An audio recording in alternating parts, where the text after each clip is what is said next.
The letter showed up on a Tuesday morning, tucked under my windshield wiper like a parking ticket, except it was 10 degrees outside, and the ink had smeared slightly from the cold. I pulled it free, my breath fogging up in the icy air, fingers already going numb through my gloves. I figured it was another one of those generic HOA newsletters about keeping holiday decorations tasteful or whatever. But no, it was a formal notice of violation with a proposed fine of $250. The reason listed at the top, in Vicki Marsh's unmistakably aggressive block-letter handwriting, was this: unauthorized alteration of common area aesthetics via repeated tire tracks in snow on the Emergency Access Road Ref. HOA Community Standards Code 4.7b. I stood there in my driveway for a solid 15 seconds, reading it twice just to make sure I wasn't still half asleep. Tire tracks, in snow, on a road. I want you to really sit with that for a moment.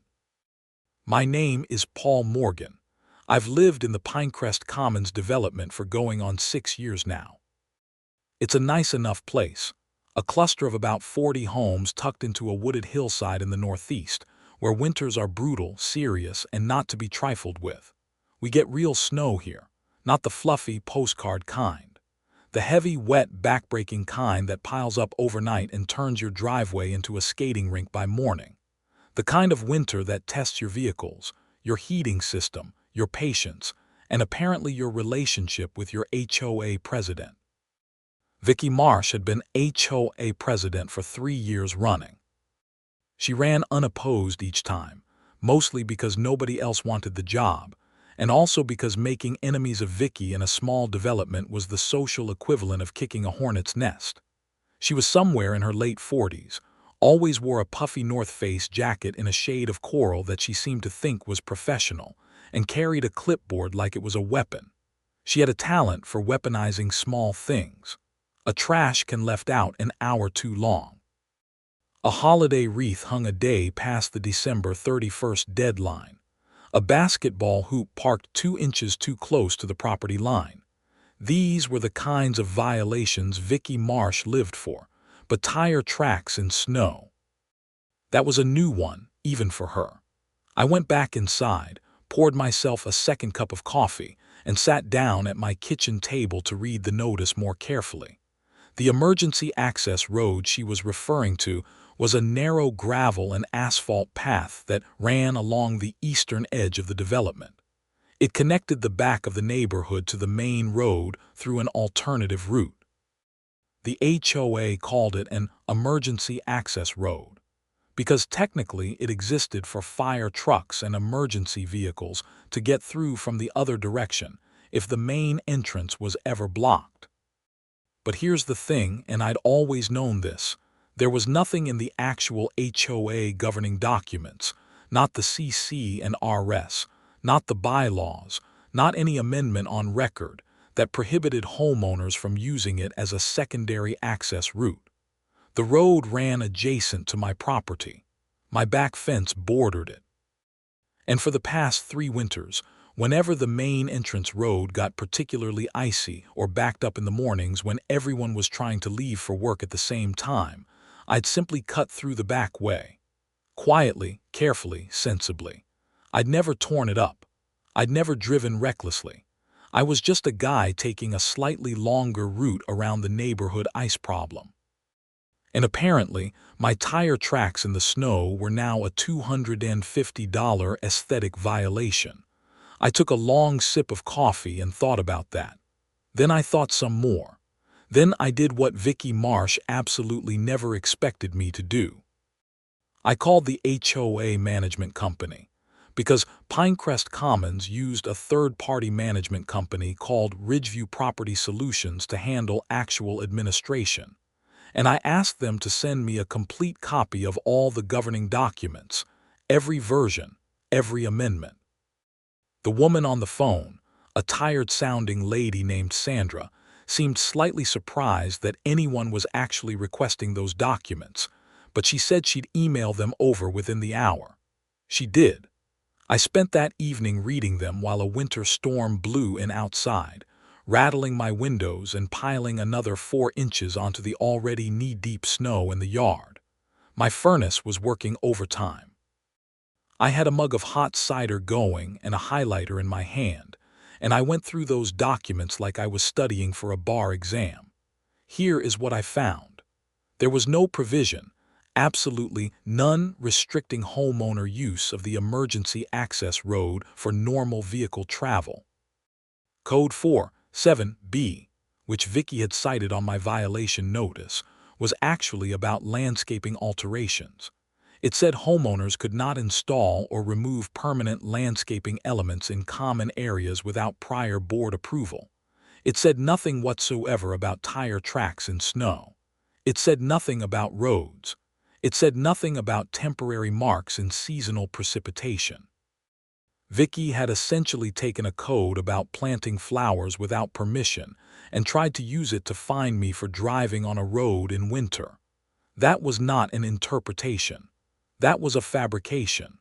What I also found, buried in the maintenance section of the CC and RS, was something interesting. The emergency access road was listed explicitly as a common area maintained by the HOA for the benefit of all residents. And there was language, clear, plain English language, stating that common areas maintained by the HOA must be kept accessible and reasonably clear of obstructions for resident use. So not only was Vicki's fine baseless, but the HOA had an affirmative obligation to maintain that road. And I knew for a fact, because I'd been driving it, that the HOA had not plowed or salted it once all winter. Not once. I'd been the only one using it, and I'd been doing so in my truck with good snow tires, carefully navigating an unplowed surface that the HOA was technically supposed to be maintaining. I printed everything out, clipped it neatly, and put it in a folder. Then I drafted my response to the violation notice. I kept it polite. I kept it measured, but I made sure every single point was documented. I cited the exact code Vicki had referenced and quoted the actual text of that code, then explained in clear terms why it did not apply to vehicle travel on a road surface. I cited the maintenance obligation clause. I noted that the road had not been plowed all season. I requested in writing that the fine be formally reviewed and dismissed at the next HOA board meeting, and I requested written confirmation of that review within 10 business days. I mailed it certified return receipt. I emailed a copy to Ridgeview Property Solutions, and I kept copies of everything. 2 days later, I got a response from Vicki, not from the management company, from Vicki, personally. It arrived in my mailbox, my actual physical mailbox, handwritten on HOA letterhead, which was already a slightly odd choice. In it, she acknowledged my concerns and informed me that the board had reviewed my response and had decided to uphold the fine. She also added that she had personally observed my vehicle on the emergency access road on multiple occasions and that continued use would result in additional fines. She suggested I reflect on what it means to be a member of a community. I read that last line twice. Reflect on what it means to be a member of a community. The audacity of that sentence, coming from a woman who had just tried to fine me $250 for driving on a road in the snow, was something I genuinely could not stop thinking about for about an hour. I paced around my kitchen. I stood at my back window and watched the snow falling steadily outside, covering the bare trees along the eastern fence line, burying the quiet curve of the emergency access road in a fresh white layer. That road that I'd been using. That road the HOA hadn't touched all winter. That road sitting under 4+ inches of new snow with 0 salt, 0 plow marks, and 0 maintenance. I made a decision. If Vicki Marsh wanted to treat my use of that road as a violation, then fine. I would stop using it, completely, immediately, and I would make sure everyone knew exactly why. Here's the thing about the emergency access road that Vicki had perhaps not thought all the way through. While the main entrance to Pinecrest Commons was a nice wide paved road that the HOA did plow, because Vicki could see it from her front window and appearances mattered to her, the eastern side of the neighborhood had a drainage issue.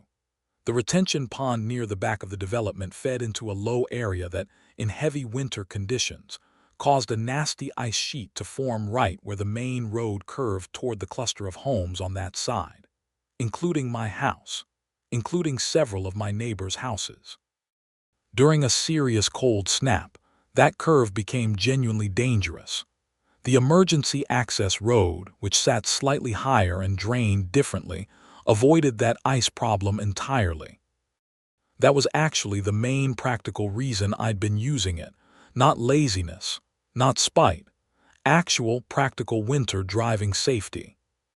So when I stopped using it, and when I mentioned to my neighbors Dave Kowalski and Terry Pham and the Hendersons over on the eastern side why I was no longer using it, and when I explained that the HOA president had tried to fine me for tire tracks in snow, and I had decided to comply with her wishes and stop using the road entirely, the reaction was pretty immediate.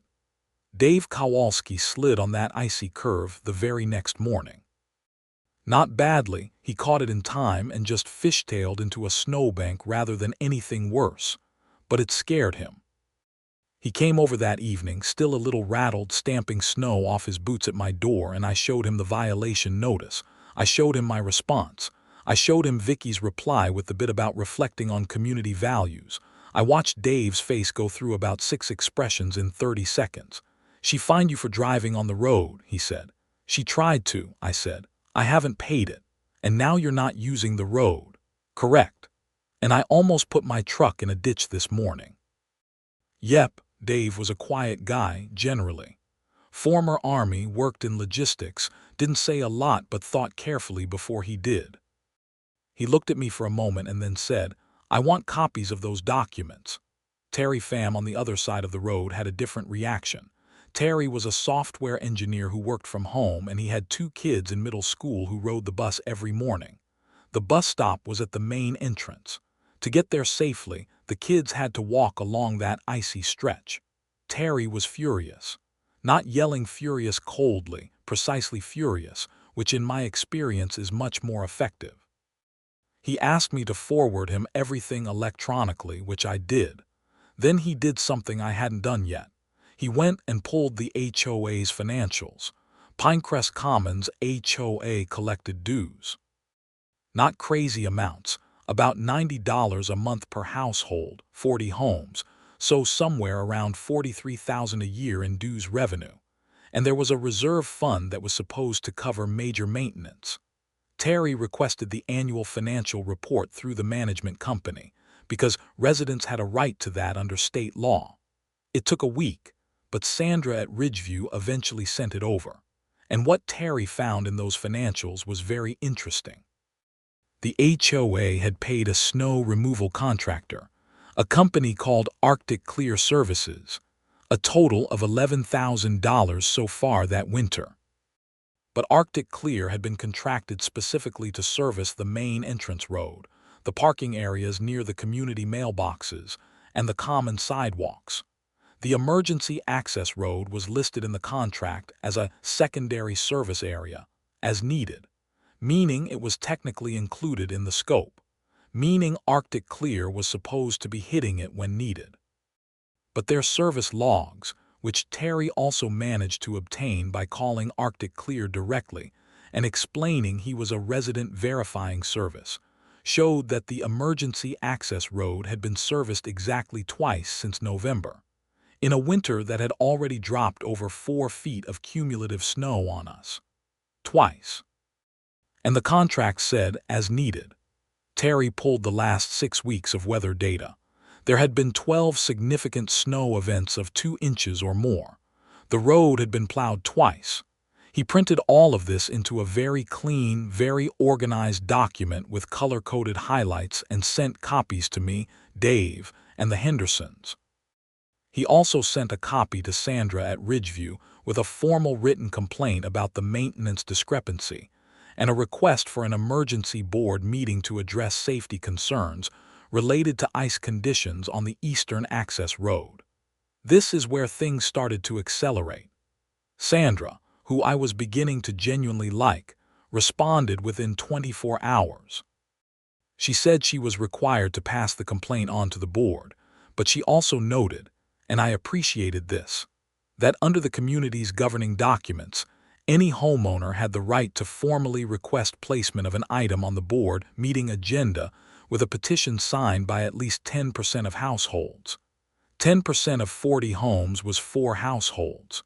We already had 4 households engaged. I made up a simple one-page petition that explained the concerns, the unsupported fine, the maintenance failure, the safety issue on the ice, and I walked it around the eastern side of the neighborhood, in the cold, in my boots and my big coat, going door to door. Most people knew something had been off but hadn't connected the dots. Once they did, signatures came fast. I ended up with 17 households signing, over 40%. Sandra scheduled an emergency board meeting for the following Thursday evening. In the meantime, I did one more thing. I had a security camera mounted at the back of my house that pointed generally toward my fence line and the access road beyond it. I'd installed it years ago after someone had been cutting through the area and leaving trash. I pulled the footage from the past 8 weeks and watched it at 2 times speed over the course of an evening, with a bowl of chili on my lap and the wind howling outside. What I saw was exactly what I expected. The Arctic Clear truck came through twice, both times in early November before the worst of the winter hit. After that, nothing. I had 8 weeks of footage showing pristine, untouched snow on that road except for the 2 narrow tire tracks belonging to my truck, going in and out, careful and consistent, never off the path, never doing anything remotely unreasonable. I also caught something else. In week 3 of the footage, there was a brief segment showing Vicki Marsh's car, a silver SUV I recognized immediately because she had a Pinecrest Commons HOA magnet on the rear door, which was deeply on brand, rolling slowly past the road entrance. She stopped. She sat there for a moment, presumably looking at my tire tracks. Then she drove away. 2 days later was when I found the violation notice on my windshield. So she had gone out of her way to drive by, notice my tracks, and decide to find me, in the middle of winter, with the road unmaintained, while half the neighborhood was slipping on the icy curve every morning. I clipped that footage too, clearly time-stamped. Thursday arrived with another round of snow because of course it did. The kind of steady, gray-skied snowfall that just doesn't stop, accumulating 2 inches while you're shoveling and another inch by the time you finish. The board meeting was held in the community room of the small clubhouse at the front of the development, a little building with fluorescent lights and folding chairs, and a coffee maker that I think was purchased sometime around 2009. People were already filing in when I arrived, stomping snow off their boots, shaking out their coats. I was surprised by the turnout. 14 homeowners showed up, which for a Pinecrest Commons board meeting was practically a full house. Normally, these things attracted maybe 4 people, and a lot of yawning. Vicki was already there, sitting at the board table at the front with the other 2 board members. A retired guy named Gerald who mostly just went along with whatever Vicki said, and a younger woman named Patricia who had joined the board 6 months ago and seemed increasingly uncomfortable with Vicki's management style. Ridgeview's representative was there too, Sandra in the flesh, who turned out to be a compact woman in her 50s with reading glasses and the look of someone who had developed the ability to appear neutral in any situation through sheer professional necessity. Vicki opened the meeting with the kind of energy that suggested she thought this was going to be a routine session where she explained her decisions and everyone nodded. She had her clipboard. She was wearing the coral jacket. She started by giving a brief summary of the violation notice she had issued me, framing it as a routine enforcement of community standards, barely glancing in my direction. I waited until she finished. Then I raised my hand and said, "I'd like to formally respond to the violation, and I also want to address the petition that was submitted regarding road maintenance and safety concerns." Vicki smiled, the kind of smile that doesn't reach the eyes. "Of course, Paul. This is an open meeting. I stood up and walked to the front. I had a folder in my hand and a quiet kind of calm that comes from knowing you've done your homework. I handed out printed copies of my documentation to the board members, to Sandra, and to anyone in the audience who wanted one. Several hands went up. Then I walked through it step by step. I showed Code B, the landscaping code, and explained what it actually said versus how it had been applied. I watched Gerald read it for himself and his eyebrows slowly rise. I showed the maintenance obligation language from the CC and RS. I showed the Arctic Clear service logs. I showed the weather data. I showed the financial summary Terry had assembled. And then I showed the security camera footage on my laptop, turned so the audience could see the 8 weeks of an unmaintained road, and then the brief, clearly time-stamped clip of Vicki's silver SUV with the HOA magnet on the back, rolling up and pausing at the entrance to the road 2 days before I received the fine. The room was very quiet for a moment when that footage ended. Vicki said, "I was doing a routine inspection of the community." "In your personal vehicle," I said, "at 7:45 in the morning. HOA presidents don't operate on a 9-to-5 schedule, Paul." "Sure," I said. "But I'd like to understand how a routine inspection resulted in a fine citing a code that applies to landscaping alterations, not vehicle travel on a road surface." Patricia spoke up before Vicki could answer.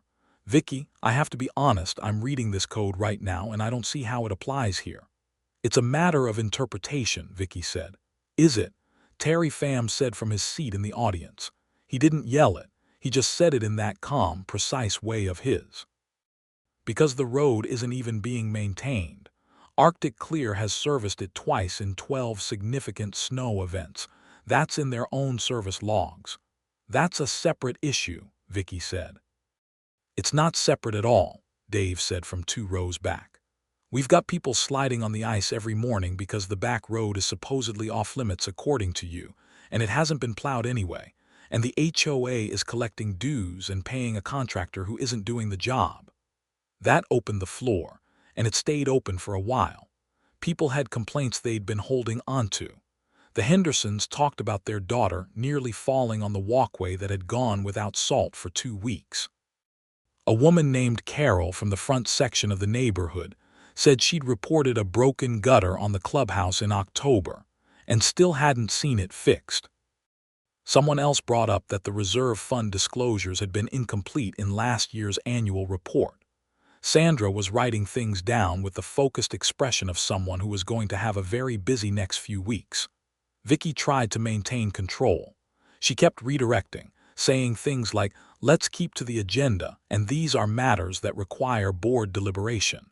But the more she tried to steer the room, the more the room pushed back. And it wasn't angry, not exactly. It was organized. Because Terry had put together a clean document. Because I'd walked door to door with a petition. Because Dave had shown up even though he was the type of guy who normally would rather deal with a wasp nest than an HOA meeting. Because the neighborhood had connected with each other in a way it hadn't in years, and it turned out that all it took was a $250 fine for tire tracks in snow to make that happen. By the end of the meeting, the board voted. Gerald even came around once he read the documents himself to formally dismiss my violation fine. The vote was 2-1, Patricia and Gerald in favor of dismissal, Vicki voting against with a jaw so tight I thought she might crack a molar. Sandra noted the dismissal for the record. The board also formally directed Arctic Clear to provide a full accounting of their service visits and to bring the emergency access road up to standard maintenance immediately, with a written plan submitted within 5 business days. A special committee, me, Terry, and the Henderson patriarch, a retired civil engineer named Bob Henderson, who was absolutely the right person for this job, was formed to review the HOA's snow removal contract and maintenance protocols. Vicki accepted all of this with the tight, controlled fury of someone who was absolutely plotting her next move. And she was. About a week after the board meeting, during a brief thaw that turned everything to slush and then refroze overnight into a spectacular mess, I started getting notices. Not from the HOA management company, from Vicki directly. She sent me 3 separate violation notices in 5 days. One for a trash can that had apparently been too visible from the road on a pickup day. One for a garden hose that was technically in view. It was coiled on the side of my house, under 6 inches of snow, but apparently Vicki could see it from the road if she pulled up close enough. One for the color of my doormat, which was green, which she claimed conflicted with the approved exterior color palette of the community. A green doormat, in January. I photographed all 3 notices with date stamps. I didn't respond to any of them. Instead, I went back to Sandra at Ridgeview and asked a very specific question. Under the HOA's governing documents and state law, did the board president have the unilateral authority to issue violation notices, or did violations require board review and a majority vote? Sandra sounded like she'd been waiting for someone to ask that question for quite some time. She said she'd look into it and get back to me. What she came back with, within 2 days, was an opinion from the management company's legal counsel actual legal counsel stating that under the community's adopted enforcement policy, which was an amendment from 2018, all violation notices were required to go through a 2-step process. A courtesy notice from the board, followed by a formal violation notice only after the homeowner had been given 14 days to cure. Furthermore, formal fines could only be assessed after a hearing before the full board with the homeowner present. Vicki had skipped every single step of that process in every single one of her notices to me, not just the original snow tire track notice. All of them. I asked Sandra if there were other homeowners who had received notices that might have bypassed this process. There was a pause on the phone that told me the answer before Sandra said it diplomatically. That's something the management company is going to be examining more closely. I want to be clear that I didn't know at that point what the full scope of it was. I suspected something was wrong, but I didn't have the complete picture yet. What emerged over the following 2 weeks, as Sandra and Ridgeview Property Solutions began pulling records, was genuinely surprising, even to me, and I'd already formed a fairly dim view of Vicki's HOA management style.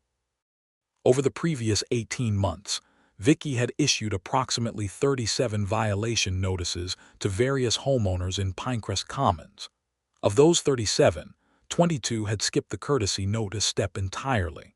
14 had proceeded to a fine without any board hearing, and 9 of the fines had actually been paid by homeowners who either didn't know they had the right to contest them or who simply didn't want the hassle. Those 9 fines totaled just over $3,000.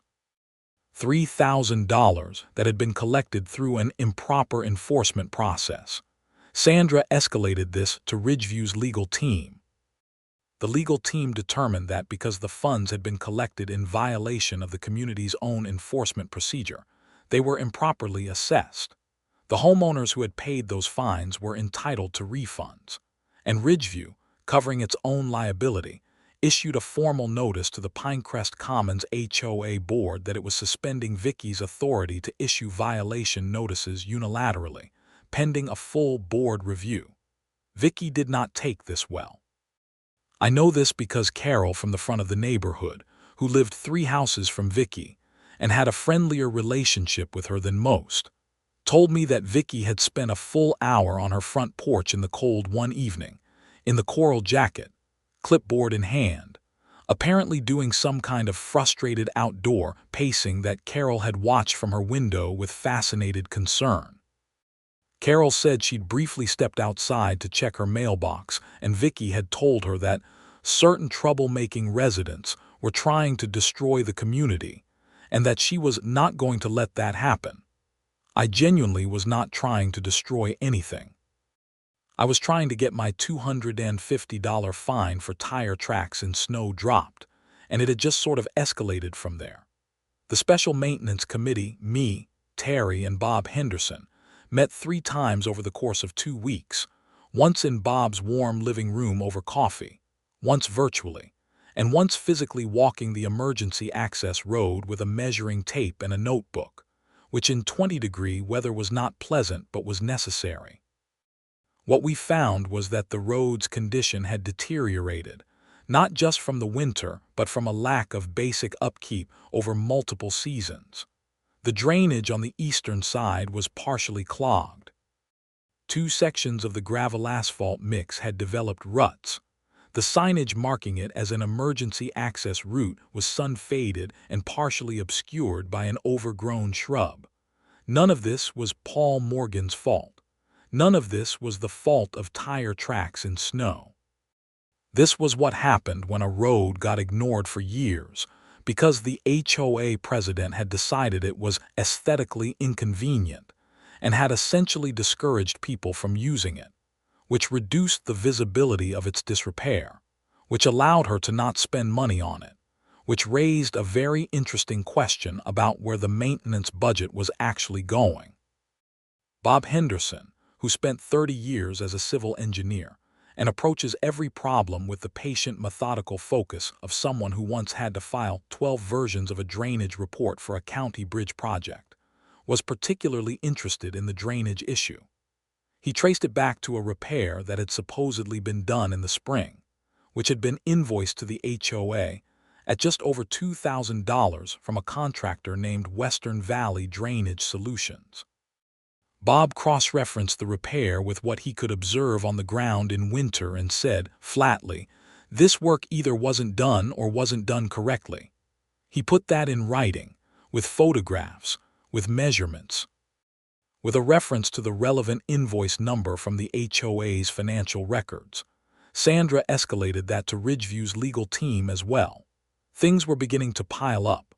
The atmosphere in Pinecrest Commons during all this had shifted considerably from the tense, slightly paranoid vibe that Vicki's management style had created over 3 years. People were talking to each other. Like, actually talking, not just waving from their driveways. The emergency board meeting had broken a seal somehow, and now there were conversations happening that probably should have been happening for years. Dave Kowalski and Terry Pham had apparently become genuine friends over the course of all this, which I found quietly satisfying. Bob Henderson was walking the neighborhood most afternoons. He said it was for his health, but I noticed he always had a notebook, and he'd started talking to people about the general condition of the common areas, asking questions, taking notes. Carol started an informal email chain. She was the kind of person who had always wanted to be connected to her neighbors but hadn't had a reason. Now she did. She was good at it, too, warm and organized and genuinely interested in people's experiences. Within a week, she had 32 of the 40 households on the chain. People shared information, concerns, and occasionally jokes, mostly at Vicki's expense. The refund process for the improperly collected fines had begun through Ridgeview. 9 households getting checks was a small thing financially, but a significant thing symbolically. A couple of those households had paid their fines a long time ago and forgotten about them, and getting a check in the mail with a letter explaining that the fine had been improperly assessed was a pretty stark illustration of what had been going on. About 3 weeks after the board meeting, I got a phone call from Sandra. She sounded more serious than usual. Paul, she said, I need to let you know that Ridgeview has made a formal recommendation to the board to remove Vicki Marsh as board president based on the pattern of procedurally improper enforcement action and the questions raised about the drainage contractor invoice. What does the board say? Patricia is fully in favor. Gerald is on board. It's going to happen. There's a formal vote scheduled for next week. What about Vicki? Sandra paused. She's been informed. She's not taking it quietly. That was an understatement. The day before the scheduled board vote, Vicki hand-delivered letters to 7 homeowners, the ones she'd identified as being most involved in the push against her, informing them that she was issuing formal charges of harassment and defamation of an HOA officer and threatening civil action. It was, to put it in technical terms, legally groundless. You can't defame someone with documented facts. You can't be charged with harassment for attending a community meeting, signing a petition, or reading publicly available financial records. But Vicki was clearly running out of actual options and had decided to try to frighten people. It didn't work. I called the number for the state's HOA dispute resolution office. Most states have something like this, often through the Attorney General's office or a housing regulatory body, and explained the situation. The person I spoke to was genuinely engaged and asked me to submit everything in writing, which I did, with full documentation. Sandra at Ridgeview had already been in contact with them separately. The board vote happened on a Wednesday evening, again in the clubhouse. It was brief. Vicki showed up, sat down, and stared at the wall as Patricia and Gerald voted to formally remove her from the position of board president, citing failure to follow established enforcement procedures, failure to properly oversee contractor compliance, and conduct detrimental to the harmonious operation of the community. Gerald actually apologized to the room while he was reading the motion, which I thought was decent of him. Patricia looked like she'd been waiting to do this for about 6 months. Vicki submitted, through clenched teeth, that she was filing a formal protest and that she intended to pursue all available legal remedies. She then walked out, leaving her clipboard on the table. Honestly, seeing that clipboard sitting there unclaimed was one of the more satisfying images of this whole experience. The board elected Patricia as the interim president and scheduled a full election for the spring, open to all homeowners, with proper notice and a formal process. Several people immediately expressed interest in running, including Carol, who I thought would be genuinely excellent at it. But here's where it got more serious, and I want to be clear that this part I did not anticipate. About 10 days after Vicki's removal, the state HOA dispute resolution office had forwarded the documentation. Specifically, the drainage contractor invoice and Bob Henderson's analysis to the state's Consumer Protection Division. Because the question of whether a contractor had billed for work not performed, and whether there was any connection between that contractor and the HOA officer who had approved the payment, was not just a community governance matter. It was potentially a financial crime. I'm not going to claim I know exactly how all of it worked out legally, because some of it happened in processes I wasn't directly part of.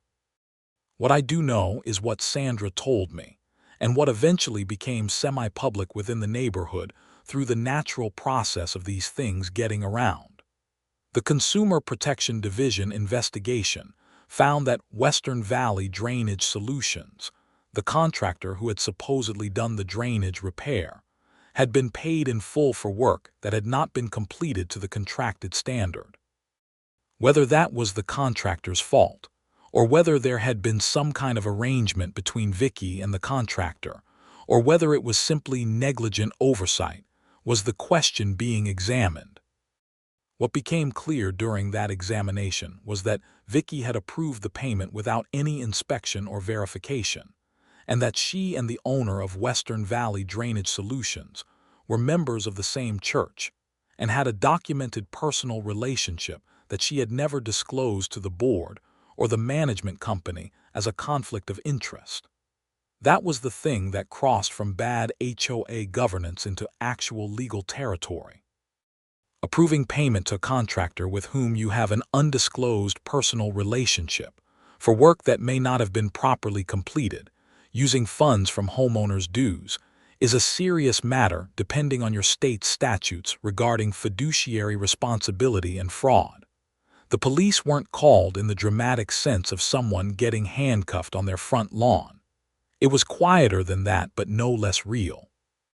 Vicki was notified by certified mail that she was the subject of a formal investigation by the Consumer Protection Division.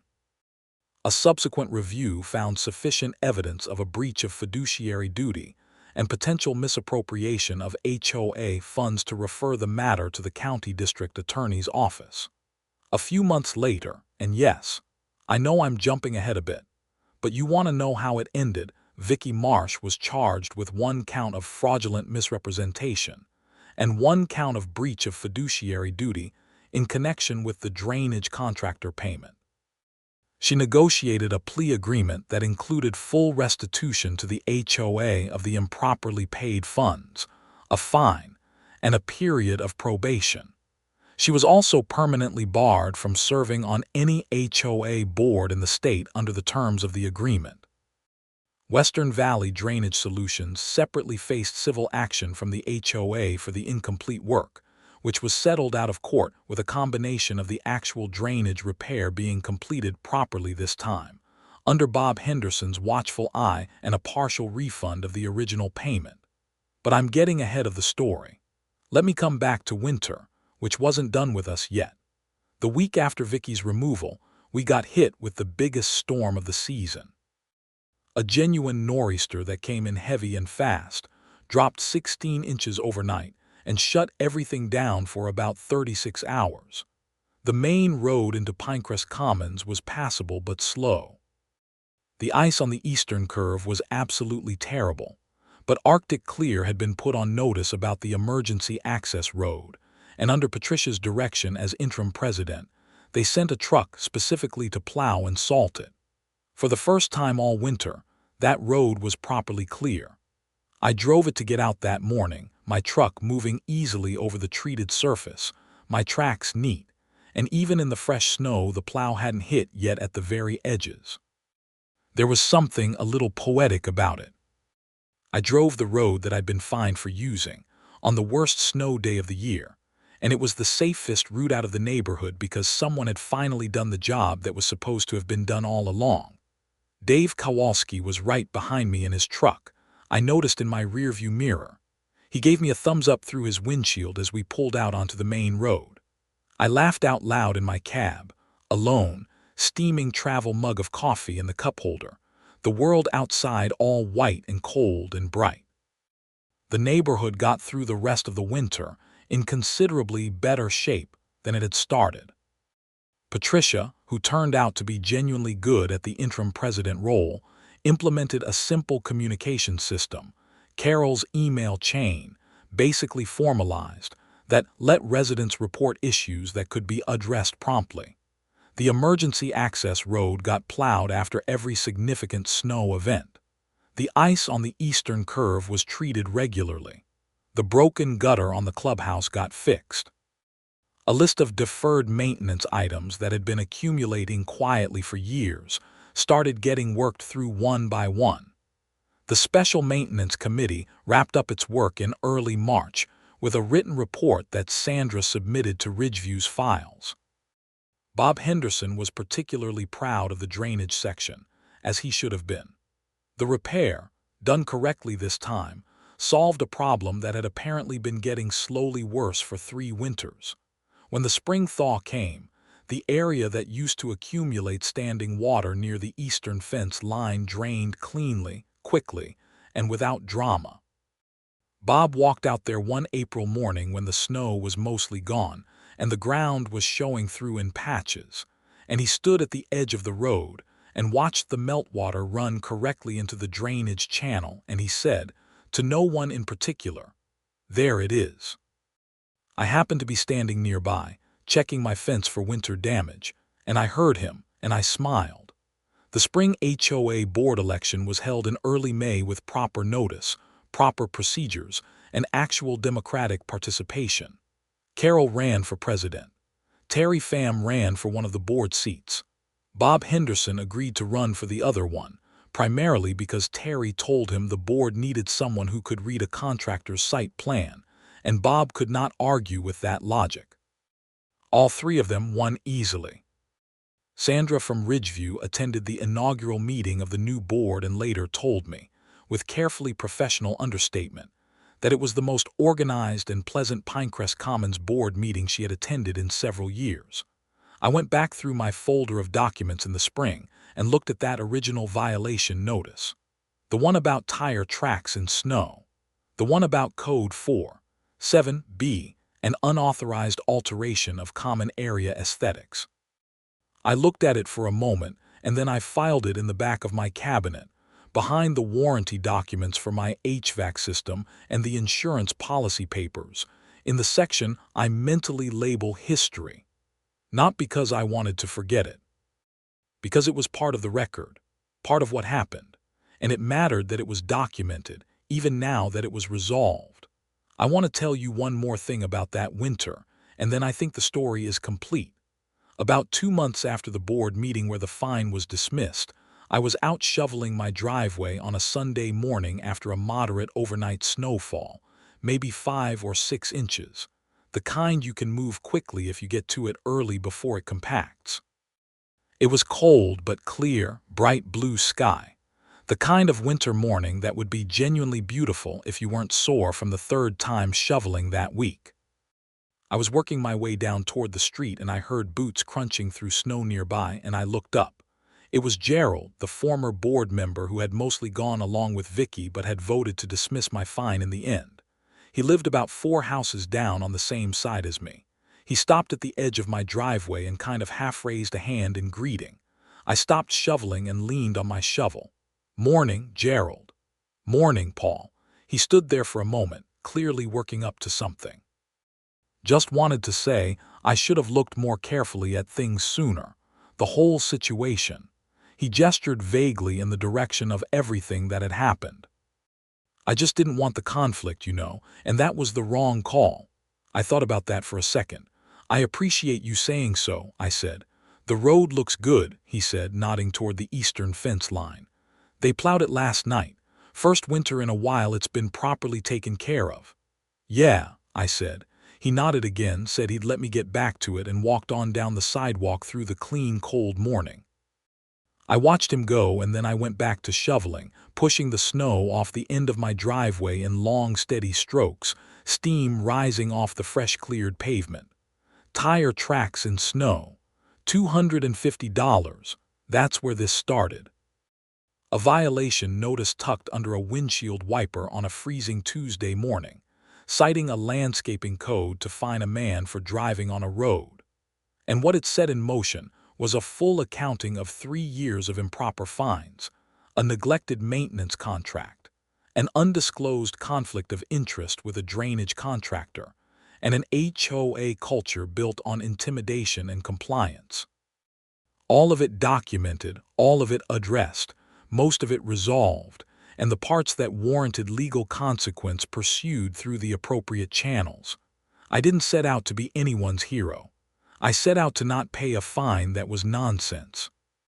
But when you start digging into nonsense with the right documents and the right people, sometimes you find the full root system underneath, and pulling one thread genuinely does unravel the whole thing.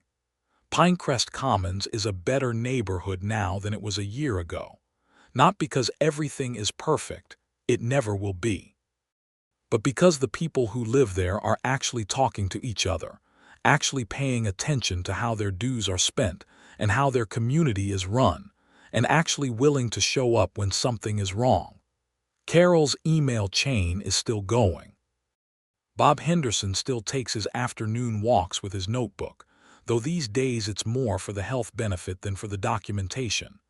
Dave and Terry had everyone over for a cookout in April, which was technically still a little cold for outdoor cooking, but nobody minded. And the emergency access road gets plowed now, every time it snows, promptly, professionally, as it should. I drove it this past February morning, the first heavy snow of this new season, and the surface was already treated, already safe. And as my truck moved steadily through the quiet white morning along the eastern edge of the neighborhood, I thought about that violation notice and Vicki Marsh in her coral jacket and code B, and the long improbable chain of events that started with 2 tire tracks and a fresh snowfall on a cold Tuesday in January. And I thought, worth it. Absolutely worth it.